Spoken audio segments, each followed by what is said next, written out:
शादी के बाद विदाई का समय था। नेहा अपनी माँ से मिलने के बाद अपने पिता से लिपट कर रो रही थीं और वहां मौजूद सभी लोगों की भी आंखों में आंसू थे। उस समय नेहा ने घूंघट निकाला हुआ था और अब उसका विदा होकर ससुराल जाने का समय हो गया था। तो जैसे ही नेहा रोती हुई कार में बैठने लगी, तभी उसकी छोटी बहन रोती हुई उससे दोबारा लिपट कर रोने लगी।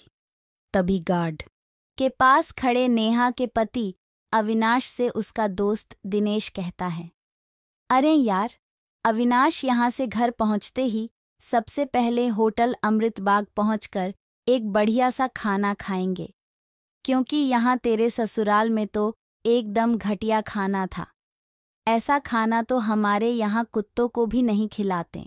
तभी साथ ही खड़े अविनाश के छोटे भाई ने भी कहा, हाँ यार, यहाँ का खाना तो एकदम बकवास था और रस मलाई में तो रस ही नहीं था। ये कहते हुए वो तीनों ही जोर जोर से हंस रहे थे।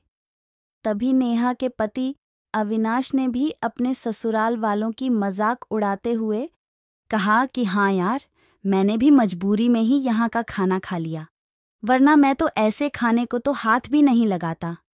और अब पक्का हम तीनों घर पहुँचते ही होटल अमृतबाग का खाना खाएंगे। अपने पति के मुंह से ऐसी ऐसी बातें सुनकर नेहा कार में बैठती बैठती रुक गई और उसने गुस्से में सबके सामने अपना घूंघट हटाते हुए कार के दरवाजे को जोर से बंद किया और आंखों में आंसू लिए नेहा अपने पिताजी के पास चली गई और उनका हाथ पकड़कर उनसे ये कहा कि पिताजी, मैं ससुराल नहीं जाऊंगी, मुझे ये रिश्ता बिल्कुल मंजूर नहीं है। ये बात नेहा ने इतनी जोर से कहा कि सब लोग उसकी बात सुनकर हक्के बक्के रह गए। सब लोग नेहा के नज़दीक आ गए और नेहा के ससुराल वालों पर तो जैसे पहाड़ ही टूट पड़ा हो। वजह क्या थी, ये किसी को भी समझ नहीं आ रहा था। तभी नेहा के ससुर राधेश्याम जी ने आगे बढ़कर नेहा ने पूछा कि नेहा बेटी, बात क्या है? तुम अचानक ही शादी होने के बाद अपनी विदाई होने के समय यूं शादी को नामंजूर कर रही हो? तभी नेहा कुछ देर चुप रहने के बाद अपनी आंखों में आंसू लिए अपने ससुर से बोली कि बाबूजी, आपको पता है, मेरे माता पिता ने अपने सभी सपनों को मारकर हम सभी बहनों को इतना पढ़ाया, लिखाया और काबिल बनाया, और आप जानते हैं कि एक बाप के लिए उसकी बेटी क्या मायने रखती है। वैसे आप और आपका बेटा कभी नहीं जान सकते, क्योंकि बाबूजी, आपके घर में तो कोई बेटी है ही नहीं। और आप जानते हैं, मेरी शादी में आने वाले बारातियों के लिए खाने पीने की एक भी कमी न रह जाए। इसलिए मेरे पिताजी पिछले 3 महीने से रात को 2 से 3 बजे तक जागकर मेरी माँ के साथ ये योजना बनाते थे कि रसोइया कौन होगा और खाने में बारातियों के लिए किस किस तरह का खाना बनवाना है और बारातियों को कहाँ बिठाना है, ताकि कहीं किसी को बुरा न लग जाए। और शायद आप नहीं जानते कि मेरी माँ ने पिछले 1 साल से एक भी नई साड़ी नहीं खरीदी, क्योंकि मेरी शादी में पैसों की कोई कमी न हो जाए। और आज भी मेरी शादी में भी मेरी माँ मेरी बद्धी बहन की साड़ी पहनकर खड़ी हैं। और ये तो कुछ भी नहीं। मेरे पिताजी भी 150 रुपए की इस शर्ट के नीचे कई छेद वाली बनियान पहनकर खड़े हैं, और ये सब सिर्फ इसलिए ताकि मेरी शादी में कोई कमी न रह जाए। लेकिन इतनी मेहनत करने के बावजूद भी आज इस शादी में आपके बेटे को रोटियां ठंडी लगी, उसके दोस्त को पनीर बकवास लगा और मेरे देवर जी को रसमलाई में तो रस ही नहीं मिला। और तो और मेरे पति अविनाश जी तो कह रहे थे कि वो तो ऐसे खाने को हाथ भी नहीं लगाते, बस उन्होंने तो मजबूरी में ही ये खाना खा लिया। अगर सब कुछ इन्होंने मजबूरी में ही खाया है तो इसकी क्या गारंटी है कि मुझसे शादी भी ये अपनी खुशी से ही कर रहे हैं। कल को अविनाश जी ये भी कह सकते हैं कि मुझसे भी इन्होंने मजबूरी में ही शादी की है। और नेहा रोते हुए अपने ससुर से ये भी कह रही थीं कि जिस माता पिता ने मेरी शादी में दिन देखा न रात, बस शादी की तैयारियों में लगे रहे, उन माता पिता पर आज आपके बेटे और उनके दोस्त यूं जोर जोर से हंस रहे हैं।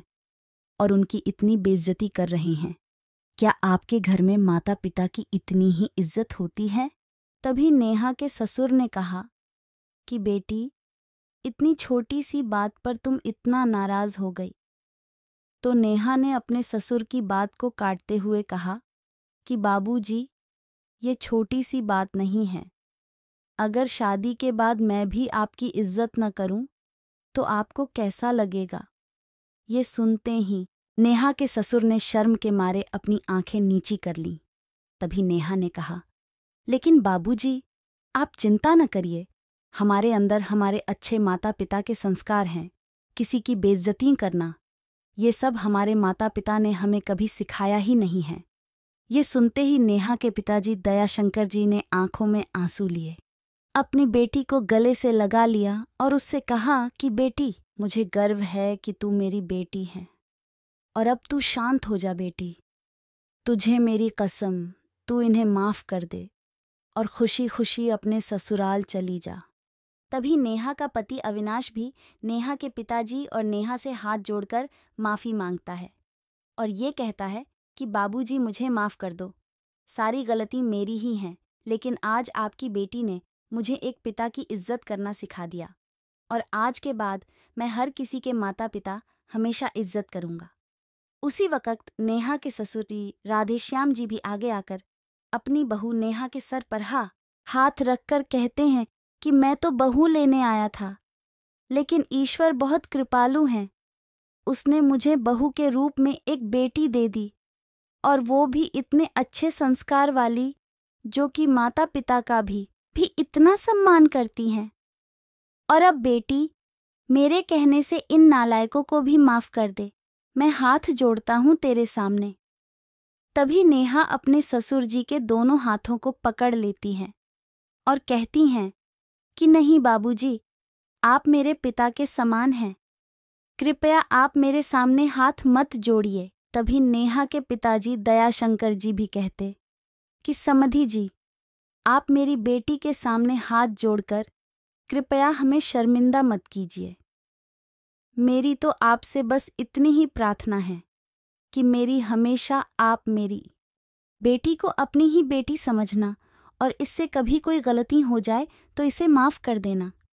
तो राधेश्याम जी ने अपने समधी दयाशंकर जी का हौसला बढ़ाते हुए कहा कि आप बिल्कुल चिंता मत करिए, बल्कि अब तो नेहा बेटी ही हमारे पूरे घर को संभालेगी और अब यही हमारे घर की लक्ष्मी है।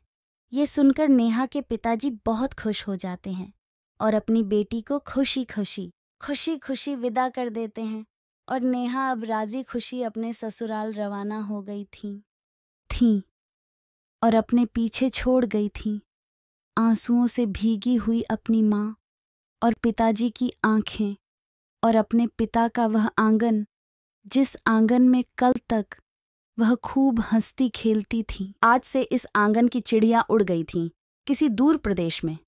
तो दोस्तों, बेटी माँ बाप का अभिमान वे एक अनमोल धन होता है और दोस्तों, अपनी छाती पर पत्थर रखकर वो अपनी प्यारी बेटी और अपने जिगर के टुकड़े को उसकी शादी करके उसे विदा करता है।